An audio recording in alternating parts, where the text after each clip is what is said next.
Respected Professor B.B. Kumar, Chairman ICSSR, Member Secretary Professor V.K. Malhotra, and two excellent addresses that we just heard on two very impressive books. Indo-Pacific, Professor Mahapatra, definitely is the future, and how we look at the very idea of India's connect, not only with ASEAN and beyond, with Japan and South Korea, but also with Africa, is going to define the not only years to come, but definitely centuries to come, and how we are going to engage with these partner countries.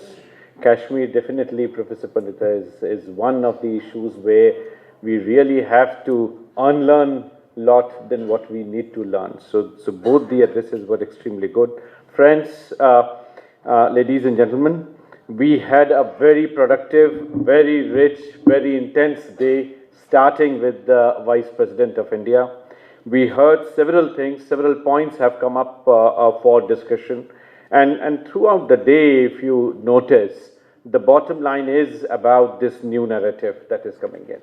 Everybody, each speaker has emphasized and has articulated the need from their own subject specialization perspective, have tried to articulate what this new meaning is. And that's what Professor Mahapatra noticed when he congratulated the Member Secretary. I think this new ICSSR's efforts in terms of consolidating our collective understanding on new narrative is going to define the way how social sciences are conducted. And that came out of the frustration that the chairman expressed in the inaugural session this morning. I think from my own area of work, I have a couple of points to make. I would not be very long because we really had a very long day today. It's already 4:45. I would just speak for 10 minutes and would like to put on record a couple of things that my institution and I am focusing on.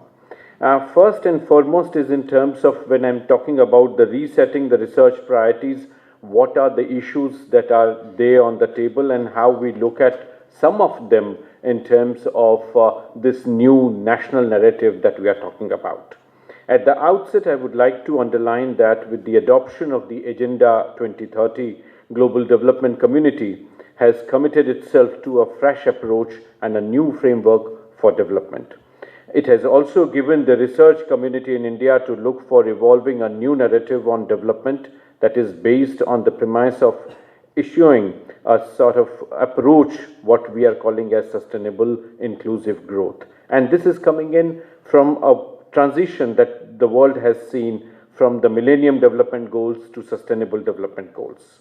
It is no more important how many schools we need to establish, but the new narrative talks about what kind of schools we are talking about, or what quality of education we are talking about. Instead of food security, we intend to talk more about what should be the components in the food and what nutritional components we are talking about. Agenda 2030 envisages a world where every country would attain sustainability, which includes sustainable and inclusive economic growth, social development, and environmental protection. An inclusive agenda of national development has generated the desire and confidence of self-development among various groups and agencies. This is well synchronized with the vision of the Agenda 2030 and the vision of partnership under the Sustainable Development Goals. However, any substantive long-lasting result would emerge on the basis of evidence-based research, and that would require research for new ways of policy formulation, new ways of measurement, new indicators, new framework to reconcile data, and eventually new impact assessment frameworks. India presented Voluntary National Report VNR in 2017 at the United Nations, where we elaborated the policy paradigm shift witnessed by India.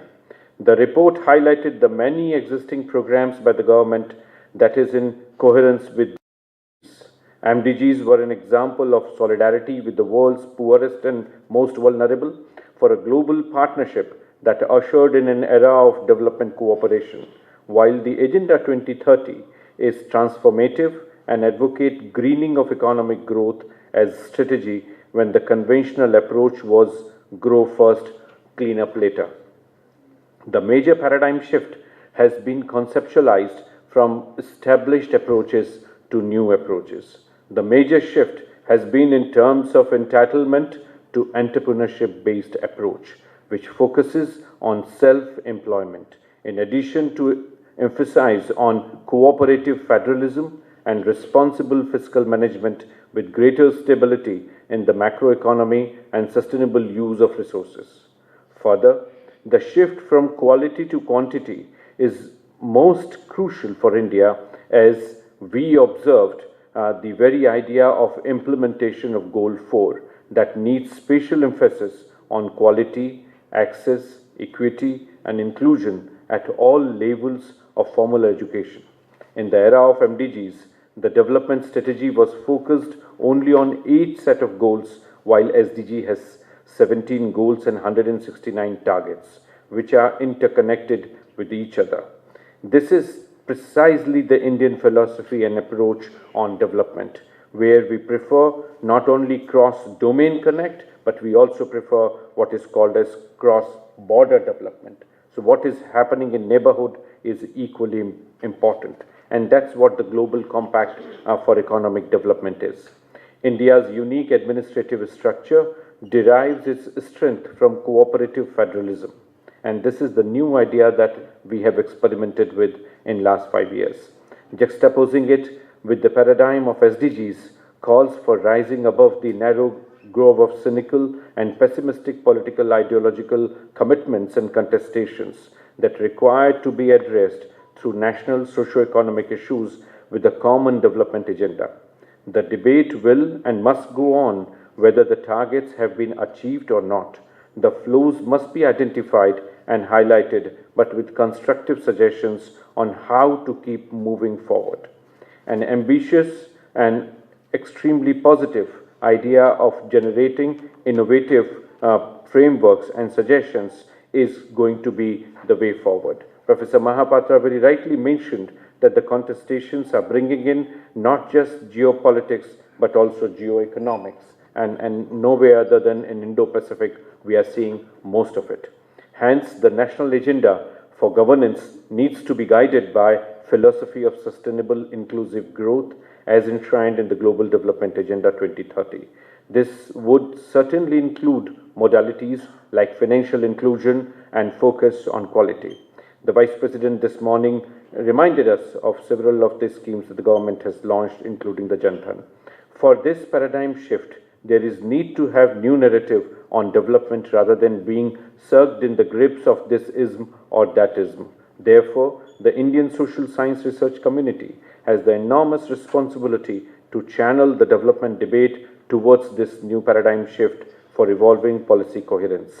It needs to be overemphasized that the task of achieving the SDG is beyond the capacity of a singular entity and hence requires utilization of synergistic relations between government at various levels, including the civil societies and the private sector.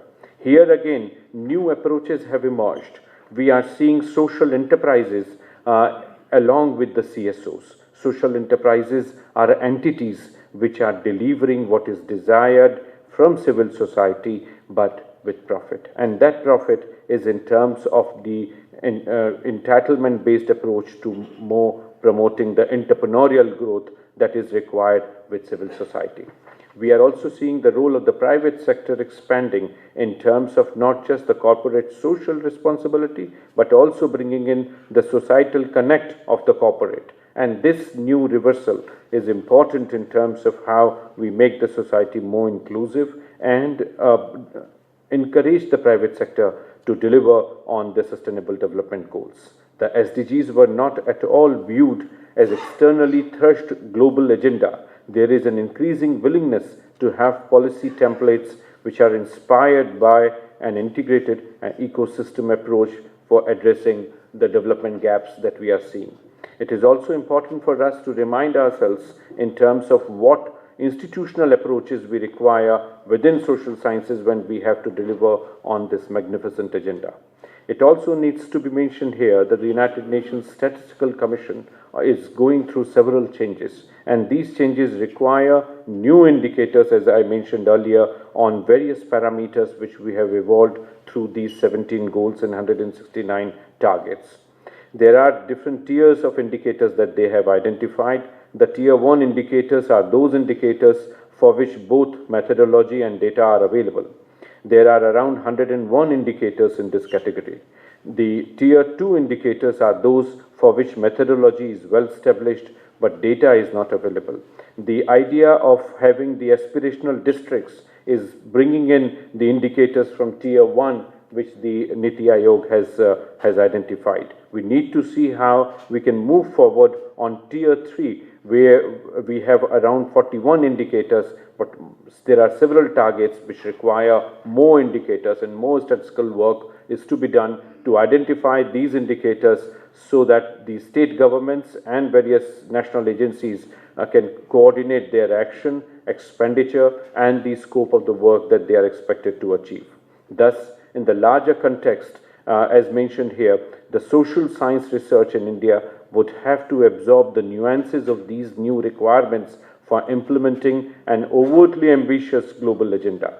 The SDGs have identified several means of implementation wisely through resources, knowledge, trade, capacity building, policy coherence, multi-stakeholder partnerships, and monitoring and mechanization. In view of that, I tried to emphasize socio-economic research agenda in the context of new development narrative that should contribute in evolving policy cohesion on various aspects of socio-economic development of the country at different levels of the government, both state and, of course, at the center. In this regard, it is pertinent to mention here that the institutional support and the framework that ICSSR has, they also require to contribute their bit in this larger national effort. As public funded institutions, they must reflect the plurality of views and diversity of our country. These institutions also need to enlarge their network of experts, articulating different shapes of opinion for enriching the discourse related to its various work programs.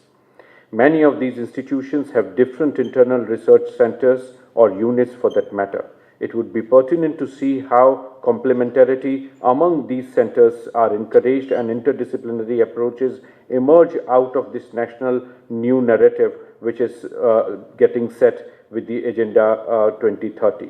Some configurations of these units may be explored to take advantage of the dimensions of interdisciplinary strength that ICSSR has. The governance structure of these institutions should be streamlined in such a way that role, responsibility, and authority are clearly defined. The research agenda of these institutions need to focus on emerging issues such as the one that I'm talking about of Agenda 2030 within the framework of transformative changes that India is witnessing. As mentioned, the future vision of these changes would also need to focus on facilitation of research, not only for academic excellence, but also with policy connect and relevance, providing informed inputs based on state-of-the-art knowledge in these institutions and analyzed through the data and the econometric methods that are needed for policy planning. I am fully confident that our vibrant and resurgent research community would definitely meet the challenges of evolving a new narrative that is requiring development at the center and bringing out the changes that are needed in terms of new policy framework, new reference points, and bringing in all sections of the society.